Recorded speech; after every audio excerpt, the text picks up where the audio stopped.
The Miami Dolphins take care of business, beating the Cleveland Browns 20-3 in Cleveland today to keep the playoff hopes alive and possibly well, depending on how you interpret things.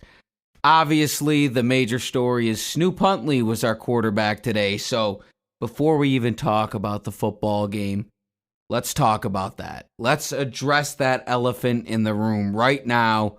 How Snoop Huntley came to start this football game. The game just ended, so Mike McDaniel hasn't spoke on it yet. I will listen to hear what he has to say, and I'll add what I think about that at the end of the video, if anything, because I'm sure it's just going to be a lot of ohs and ums and dancing around the topic. But in any event, Tua Tagovailoa had a hip injury against the Houston Texans, and he was limited all week in practice going up to the San Francisco game, but he played. Played okay, not good, not bad, but the Dolphins beat the 49ers, needed that win.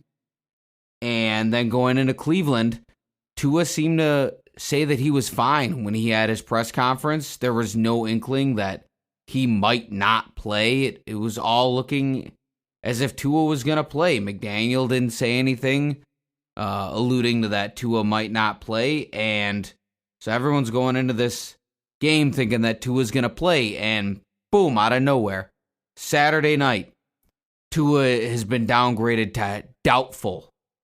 So naturally, a lot of fans speculated that, well, if the Dolphins are knocked out of the playoffs and the Broncos defeat the Bengals, if the Broncos defeated the Bengals, well, then the Dolphins would be mathematically eliminated, and therefore, why play Tua? So that was a lot of the speculation, but the Bengals beat the Broncos in overtime. Dolphins still alive.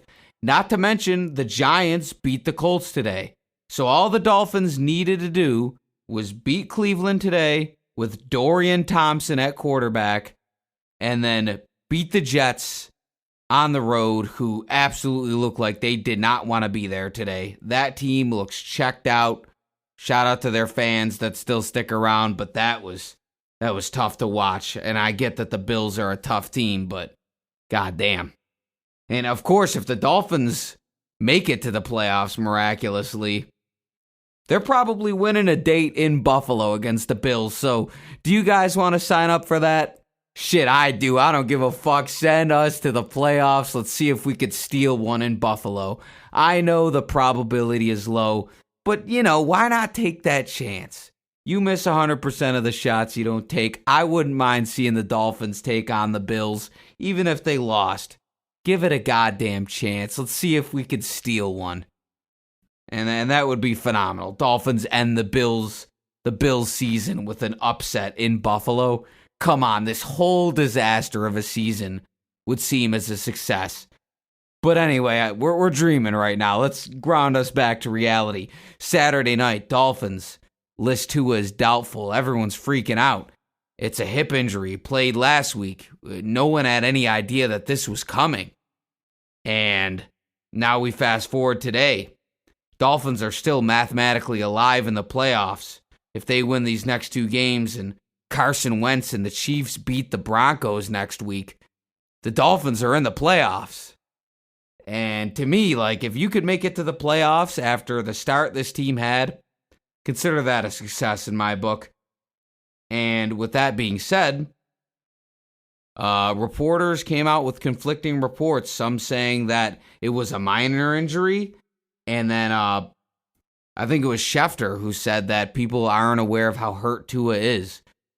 So I just want to walk you guys through my thoughts, because it's hard. I want to preface this by saying I'm sure Tua is a great guy.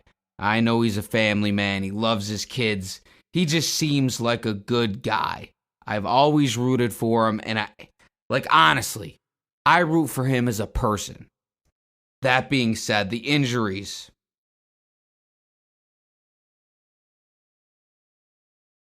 Part of me looks at it this way.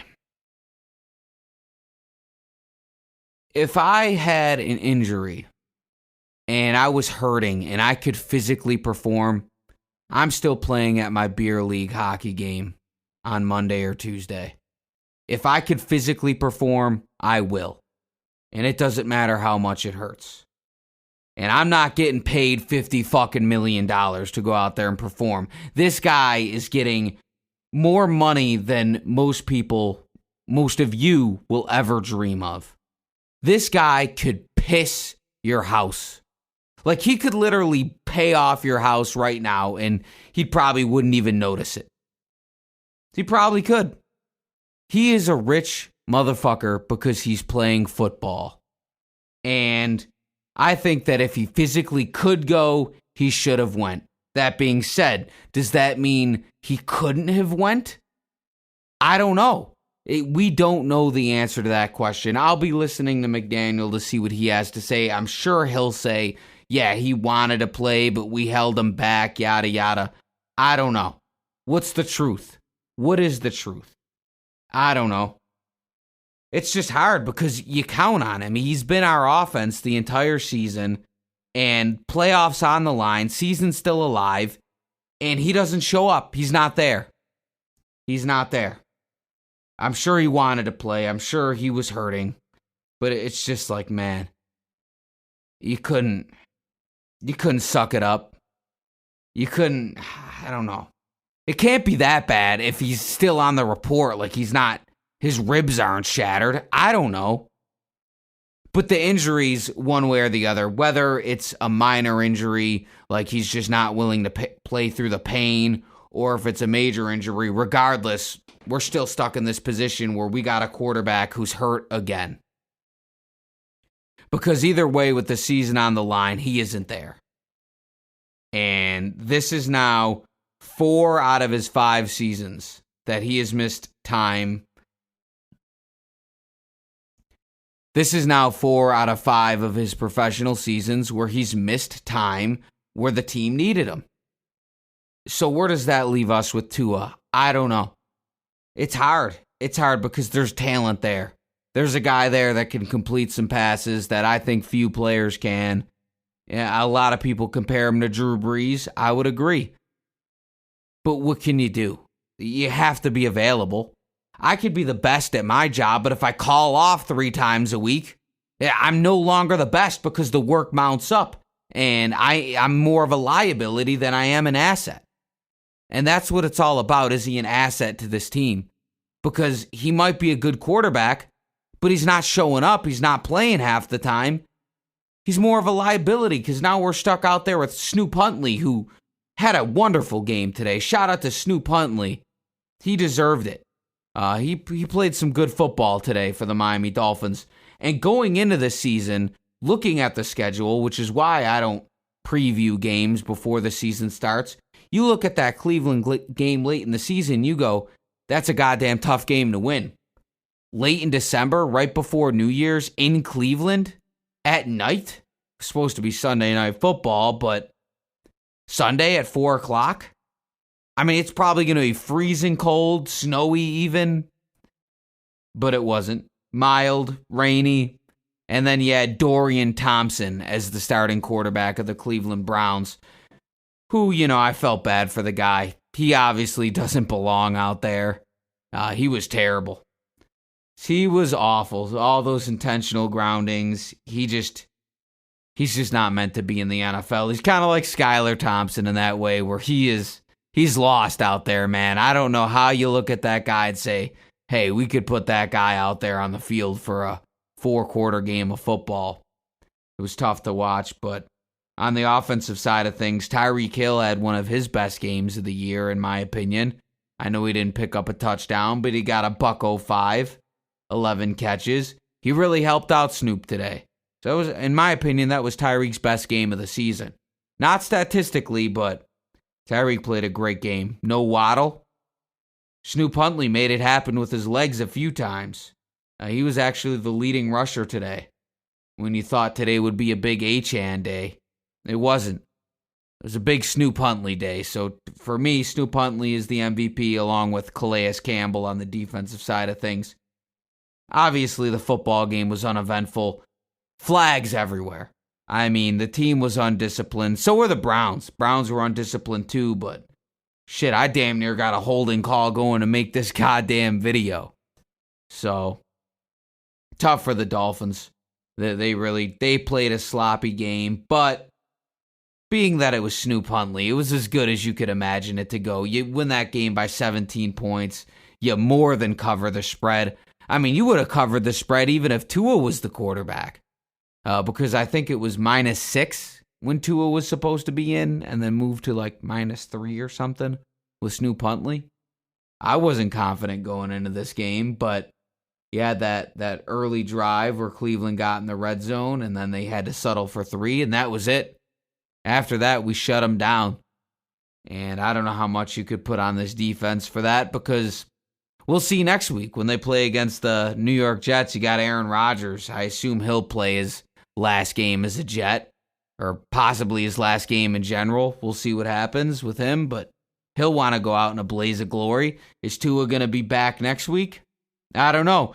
I am glad the Miami Dolphins got the win, however. That team as a whole deserves it. And a lot of people shitting on Mike McDaniel for the challenges.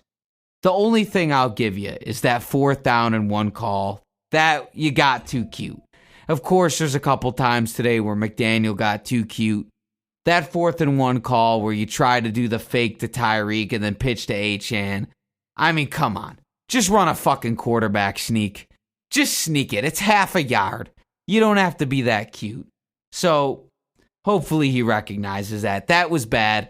The challenge where Snoop maybe got the 1st down, it was close. I could see why you thought. And then, of course, the backwards pass, which to me I thought was definitely a backwards pass. I don't know why Gene Steratore was on the mic acting like there was no chance. That was a backwards pass. Was it a clear recovery?